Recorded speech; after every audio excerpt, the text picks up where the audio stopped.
Hi friends, అందరికీ నమస్తే. మా ట్రావెల్ వ్లాగ్లోకి స్వాగతం. అరుణాచలం రెండోసారి దర్శనం పూర్తి చేసుకుని ఇక్కడి నుండి హోటల్ రూమ్కి చేరుకున్నాం. గిరి ప్రదక్షిణ చేశాం కాబట్టి ఈరోజు ఇక్కడే రెస్ట్ తీసుకుని మర్నాడు ఉదయం అరుణాచలం నుండి గోకర్ణకి మా యాత్ర ప్రారంభించాం. ఇక ఉదయాన్నే అరుణాచలం నుండి కట్పడి జంక్షన్కి బస్సులో బయలుదేరాం. ఈ మార్గ మధ్యంలోనే వెల్లూరు మీదుగా వెళతాం. ఒకవేళ మీరు ముందుగానే ప్లాన్ చేసుకున్నట్లయితే ఇక్కడే ఉన్న గోల్డెన్ టెంపుల్ని దర్శించుకోవచ్చు. ఇంతకుముందు మేము చాలాసార్లు ఈ టెంపుల్ని చూసాం, అందువల్ల ఈ ట్రిప్లో మేము వెళ్ళలేదు. మన వీడియోస్ని ఫాలో అవ్వండి.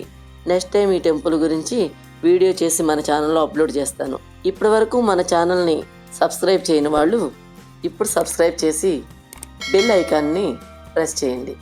సుమారు 90 కిలోమీటర్లు జర్నీ చేసి కట్పడి బస్టాండ్కి చేరుకున్నాం. కట్పడి బస్టాండ్ నుండి రైల్వే స్టేషన్కి వాకబుల్ డిస్టెన్సే, కాకపోతే మా దగ్గర లగేజ్ ఉంది కాబట్టి మేము ఆటోలో రైల్వే స్టేషన్కి చేరుకున్నాం. ఇక్కడ 1:15కి మాకు ట్రైన్ ఉంది. ఇక్కడే లంచ్ చేసుకుని మా ట్రైన్ కోసం వెయిట్ చేసాము. జర్నీ టైంలో లైట్ ఫుడ్ తీసుకోవడం చాలా మంచిది. అందులోనూ ట్రావెల్ చేస్తున్నప్పుడు హెవీగా తింటే నిద్ర వచ్చేస్తుంది, ట్రిప్ని ఎంజాయ్ చేయలేం. 5:40కి కృష్ణరాజపురం చేరుకున్నాం. వెంటనే 5:40కి ఒక ట్రైన్ ఉంది, అది ఎక్కితే 6:30కి బెంగళూరు చేరుకున్నాం. ఇక ఎక్కడి నుంచి మేము సబ్వే మార్గం ద్వారా బయటకు వచ్చాము. మా ట్రైన్ రావడానికి ఇంకా 3 గంటల టైం ఉంది.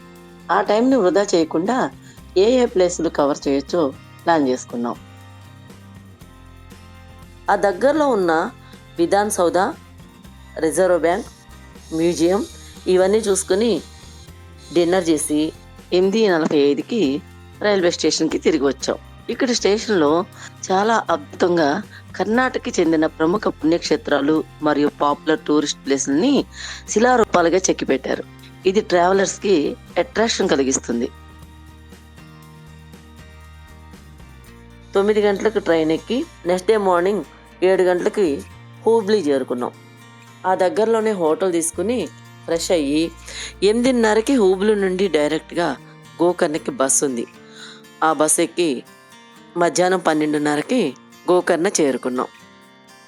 ఇక్కడ బీచ్ పక్కనే చక్కటి వ్యూతో మేము రూమ్ తీసుకున్నాం. కాసేపు రెస్ట్ తీసుకుని సాయంత్రం దర్శనానికి వెళ్ళాం. ఇక్కడ సముద్రం ఆవు యొక్క చెవి భాగంలా ఉంటుంది.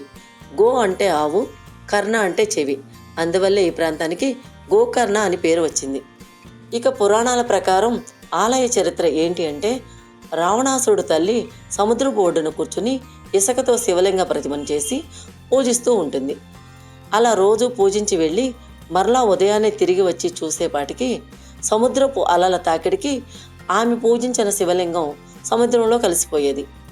ఈ విషయం రావణుడికి తెలిసి తన తల్లికి ఆత్మలింగాన్ని తీసుకుని వస్తాను అని చెప్పి కైలాసానికి వెళ్ళి శివుని కోసం తపస్సు చేస్తాడు. శివుడు ప్రత్యక్షమై వరం కోరుకోమంటాడు.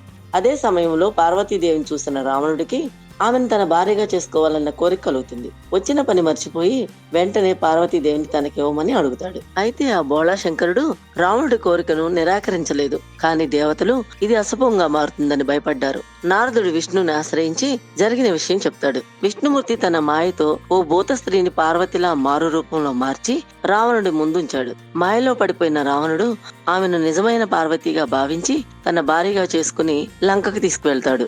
అక్కడ తన తల్లి కైకసికి పరిచయం చేస్తాడు. కానీ తల్లి ఆమెను చూసి షాక్ అవుతుంది. ఇది పార్వతి కాదు, ఇది ఓ రాక్షసి అని గద్దించడంతో రావణుడికి నిజం అర్థమవుతుంది. విష్ణుమాయలో మోసపోయిన తన అహంకారాన్ని గుర్తించి తల్లి ఎదుట తన తప్పును అంగీకరిస్తాడు. వెంటనే మళ్ళీ కైలాసానికి వెళ్లి శివునికి మరింత భక్తితో తన శిరస్సుల్ని ఒక్కొక్కటిగా ఖండించుకుంటూ ఘోర తపస్సు చేస్తాడు. ఈసారి శివుడు రావణుడి భక్తిని మెచ్చుకుని అమోఘమైన ఆత్మలింగాన్ని వరంగా ప్రసాదిస్తాడు. అప్పుడు శివుడు ఒక కండిషన్ పెడుతూ, ఆత్మలింగాన్ని నేలపై పెడితే దానికి ఉన్న శక్తి అంతా తిరిగి మరలా నాకు వచ్చేస్తుంది అని చెప్తాడు. దానికి అంగీకరించిన రావణుడు కైలాసం నుండి లంకకు బయలుదేరతాడు. ఇది గమనించిన నారదుడు వినాయకుడికి చెప్పగా వినాయకుడు బాలబ్రాహ్మణుడిగా రూపం మార్చుకుని రావణుడు వచ్చే మార్గమధ్యంలో గోవుల్ని కాస్తూ ఉంటాడు. సాయం సంధ్య వేళ రావణుడు సంధ్యావందనం చేసే టైం కావడంతో అక్కడే బాల రూపంలో ఉన్న వినాయకుడిని పిలిచి ఆత్మలింగాన్ని పట్టుకోమని బ్రతిమిలాడి ఇస్తాడు.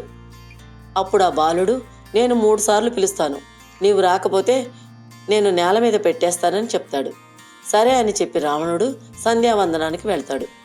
ఈలోపు ఆ బాలుడు రావణా రావణా రావణా అని తొందరగా 3 సార్లు పిలిచి ఆయన వచ్చేలోపే ఆత్మలింగాన్ని నేలపై పెట్టేస్తాడు. రావణుడు పరుగున వచ్చి చూసేపాటికి ఆత్మలింగం భూమిలోకి కూరుకుపోతూ ఉండడం గమనించి కోపంతో ఆ బాలుడి నెత్తి మీద మొట్టికాయ ఒకటి వేయడంతో ఆ బలానికి బాలుడి తల మీద ఒక బోలు పడిందని మన చరిత్ర చెప్తుంది. ఇదే ఇక్కడ ఉన్న వినాయకుడి విగ్రహం మీద కూడా మనం గమనించవచ్చు. తర్వాత వినాయకుడు తన నిజరూపంలోకి వచ్చి అక్కడి నుంచి అదృశ్యమైపోతాడు. తర్వాత రావణుడు తన బలమంతా ఉపయోగించి ఆత్మలింగాన్ని బయటికి లాగడానికి ప్రయత్నించగా ఆత్మలింగంలోని ఒక్కొక్క భాగం 5 చోట్ల పడుతుంది. ఇవి 5 లింగాలుగా వెలిశాయి. ఈ 5 లింగాలు ఉద్భవించిన స్థలాల్ని పంచశైవ క్షేత్రాలు అని పిలుస్తారు. ఆత్మలింగం పడిన చోట మహాబలేశ్వర లింగంగా, పెట్టి పడిన చోట సజ్జేశ్వర లింగంగా, పెట్టెని కట్టిన దారం పడిన చోట దారేశ్వర లింగంగాను, లింగం పైన కప్పబడిన వస్త్రం పడిన చోట మురుదేశ్వర లింగంగాను, పెట్టి మూత పడ్డ చోట గుణవంతేశ్వర లింగంగాను ఉద్భవించాయి. ఇలాంటి సమయంలో వీరులంతా తరచుగా చెప్పే మాట ఏంటో తెలుసా? Comment, follow VRS. విజన్